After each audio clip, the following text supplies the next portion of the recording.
Most important tip is at 6 minutes, so if you don't want to watch, just skip to there. I'm sorry it's all vertical, I wasn't thinking. I don't know if you guys can tell, but it's a little cold. But I've seen a lot of people lately trying to learn bar spins, especially on like Instagram and stuff. And it's a lot of work to type out a long message with all these different tips and whatever. So I thought I would just make a how-to and go over just about everything. I learned bars recently, right? And I watched a lot of how-tos, probably like 60 or 70. And I kind of like carved my own path in how to do the bar spin. It really hurts your wrists, but if you're determined, it works. And I'm going to teach you that today. But I guess I should show that I am worthy to be talking about bar spins by doing a bar spin. They're not going to be good. I'm cold, I'm tired. And a switch one, just for good measure, because switch bars are cool. Okay. So, before you even begin to think about bar spin, you want to do like 5,000 or 6,000 of them. Anytime, like in between riding, you're taking a breather, just be there doing bar spins. You know, anytime you're up against the wall, chilling with the homies, be doing bar spins. If you're smoking up and you're a little too high to ride, do bar spins. Let's say it's snowing, you're stuck at home, just watch YouTube and just pass those bars. Because you should be able to do it with your eyes closed easily and know where the grips are without being able to see them, you know? Because when you do a bar spin, everything happens so fast. You're not like thinking, oh, pull up, level out, do the bar, catch, all that. Like, you just think bar spin and do bar spin. And that's kind of hard to get into if you're learning. Another thing that I would recommend before even thinking about learning bar spins is pull-up bars.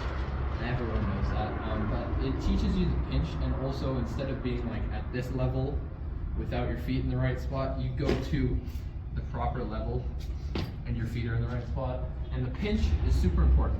A lot of people just pinch the seat. Some people don't even pinch, which like when you throw the bar, the bike will like, the level will change. So if your grip moves, see how hard that's gonna be to catch if it's not in the same spot every time.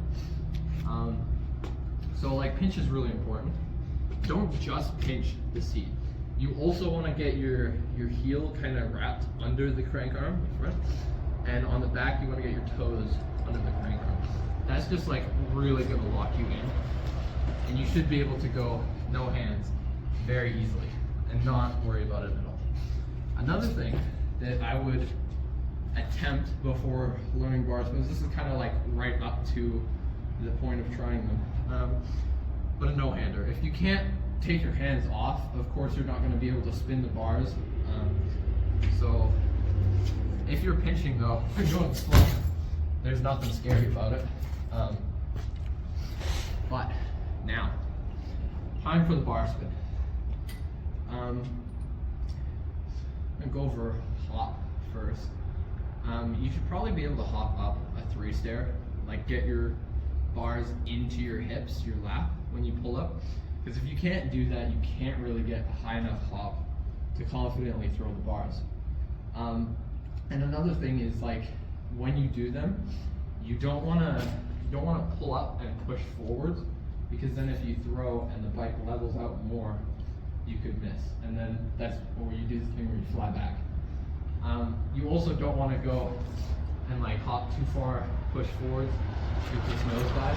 But when you do them, you want to pull up and then come forwards over the bike and be staring. Basically, I got a shorter frame, so I'm staring right at my fork cap. But if you got a longer frame, you might be staring at like your gusset or your frame, your top tube.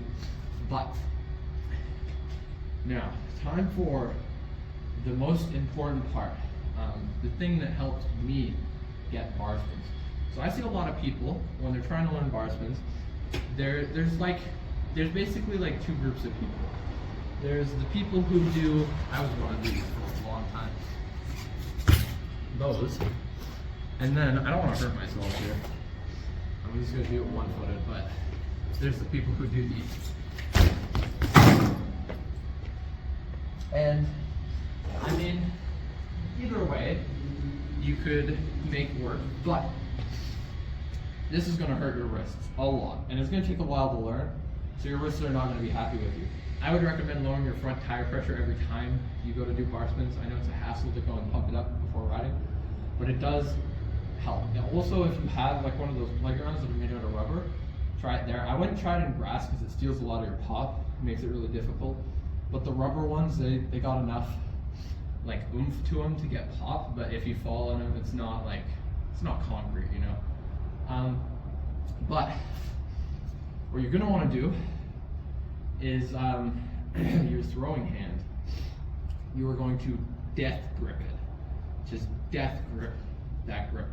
And you're not going to worry about a bar spin at all whatsoever. None whatsoever. What you are going to do is you are going to hop and you are going to turn the bars and you are going to land. Wherever you land, it's fine. Just make sure you're going slow so that you don't die, you know? And then, you know, once you go there, and you go there, and you go to there, and I'm kind of getting out of frame here a little bit, but you just keep working it, and it does hurt, but once you get to there, that one hurts the most. Once you're at that point, you're ready for this hand to come down and grab that grip. And then, at that point, it's just about letting go and flipping this hand, and you could land like this, and just turn the bars and roll away. I've done a few of those. But that's kind of the big tip. If you're doing bus drivers, if you're doing throw bars, that does not work. But my best advice for throw bars is to just go really slow, chuck them, and hope for the best. Because if you're going slow enough, like nothing bad is going to happen really. And you can just pull one of these, you know, and just jump off. And that's pretty light work.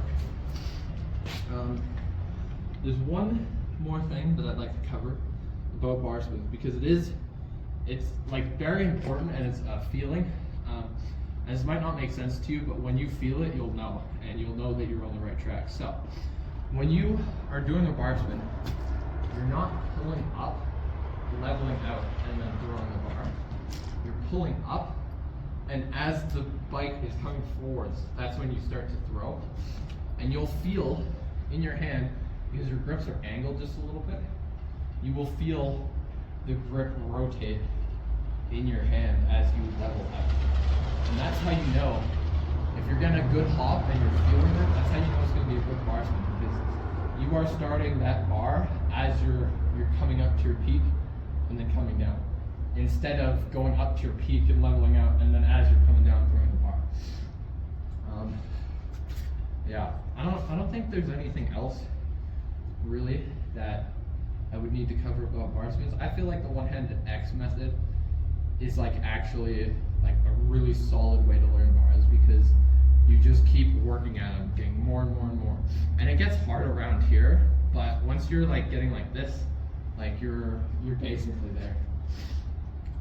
I would also recommend to learn them both ways at the same time, because like I was learning bar spins with my friend, and while I was learning them, I would just do bars both ways, you know, rewinds, all that stuff. And then once I learned, like I did my first bar spin, I immediately just went and threw a switch, and it was like the grossest bar ever, but I did it, and it was a switch bar.